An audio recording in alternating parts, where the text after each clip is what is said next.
I enjoy it when people say you can't do that. My middle finger comes up and says, watch me.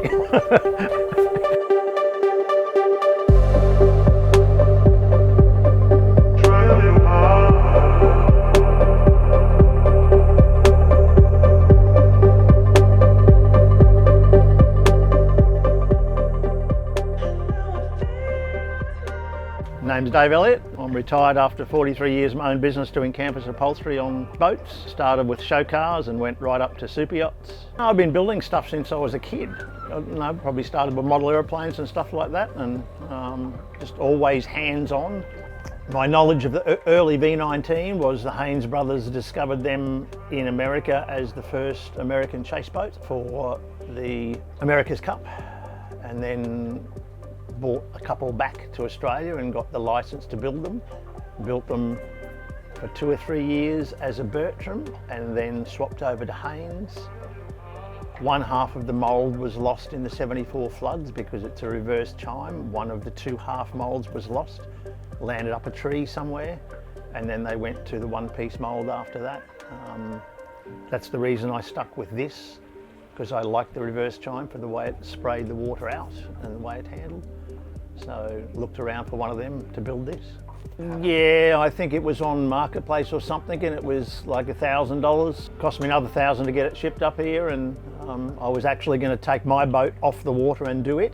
A mate had said, why don't you look around for another one? That way you can spend your time doing it. And then I spent 2.5 years on and off building this one. It was nothing. It had a jet unit in it. So cut the transom out, big hole in the floor where the jet unit was as well, and just ended up with the bare hull, basically ground out inside with nothing at the back. Threw the top cabin away completely, or the upper deck away completely.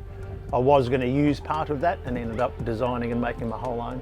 This one I've lowered the floor by 80 mil because of the length. People said the longer you go, the rockier it will get. So I went, okay, well, I'll drop it down slightly to make that stability, lower center of gravity.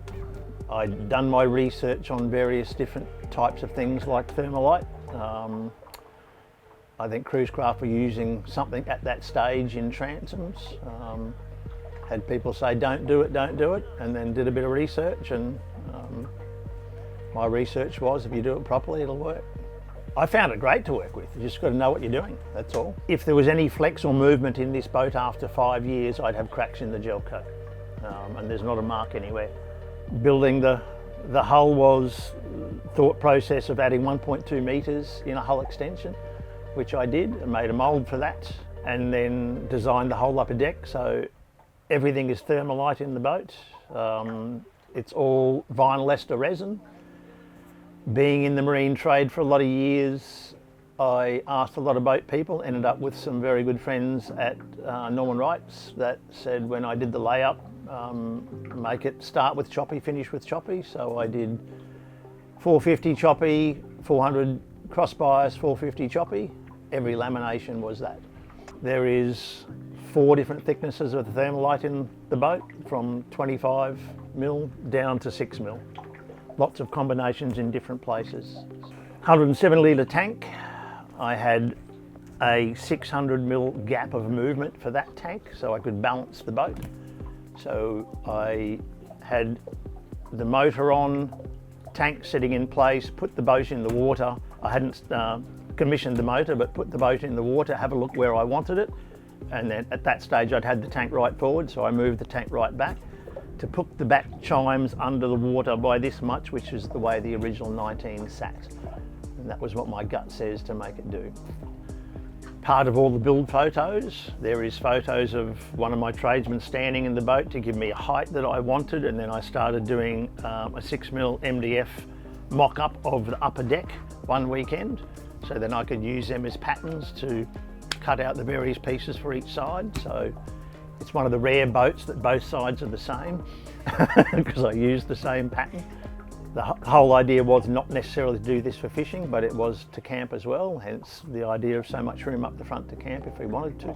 But the back seat can be removed in about 20 seconds as well if you wanted more fishing room around the back. It is a bit of a strange design as far as getting into the cabin with the offset cabin is concerned. The whole idea was to be able to pass stuff up inside there quite easily, and If we were going to camp, it'd just be a clip-on screen, mesh screen there, and you could camp inside. It's probably the size of a king bed up the front. Would you say that? Very close to it. The roof is what we call a lock line system, so it is a PVC roof, what I would call a membrane, ridiculously tight where you can drop a coin on it and will bounce off. The clear screens are highly scratch resistant polycarbonate. Part of our trimming trade, or my business, was we do full stainless and alloy frame design and welding. Played around, tacked all that together one weekend, and then a mate wanted a pair of seats done, so I did some seats and he finished the welding on that, and then got it triple powder coated, 3 layers. So yeah, rather than stainless. I could have done stainless, but I just didn't like the look of stainless and the amount of time you have to do polishing it because of rust. 155 hours in sanding and buffing just the gel coat to get the gel coat done, and that's the hull and the upper deck. So the only things I didn't do on the boat was I paid a young guy that had worked at Cruise Craft to spray the gel coat for me. He needed a bit of money on weekends. The lower windscreen and the stickers. Everything else I did from electrical up. So I mounted the motor, Marine just commissioned it. There's been a lot of strength put in the boat with various areas of triangulation. Under the deck is all survey approved buoyancy foam in various compartments. So I just wanted to make sure it was done properly. It's a 250 Yamaha, and about 6 months into it I sent the ECU down to NISPRO in Melbourne and remapped it to 330. It was mainly for the economy side of things, but the motor is still sitting too low for me to play around with economy. I need to put a jack plate on it if I wanted to. I should raise it by another 50 mil. But it does perfectly for what we need to do, which is going to Days Gutter and back in Moreton Island. So I use about 35 litres return. I get about 1.7 litres to the K between 22 and 29 knots. It's about the same level of consumption. Top speed before the canopy and clears went on was 98 k's an hour, 53 knots. It dropped down to 46 once I put the roof and clears on, and then once the NISPRO went back on, it was up to 51. Most of the time from Moreton is, up to that 29. If I want to play and use a bit more fuel, I'll sit on 35, 40 knots, get a nice day in it, and it sits beautiful. So on the trailer sits under 2 tonne for a 22-foot boat. So it's quite light. People did say to me it's going to be too light, but it handles extremely well for what it does, and I wanted it light enough not to take my missus into the water when we launched it. I don't think I'd change much at all apart from the height of the transom. Yeah, I'd add another 50 mil height on that. That'd save me doing a jack-in plate later. It does handle and perform quite well for a light boat. Only half the boat's in the water on the plane when you're sitting at a good speed. I did ask the guy that test drove it with me from Marine what they thought. He couldn't believe it wasn't chime or walking at all. It just sat dead flat from the word go. Trim tabs and motor can bury the nose extremely well in rough conditions. I've probably had it in 2.5 metres going to Moreton, not a problem.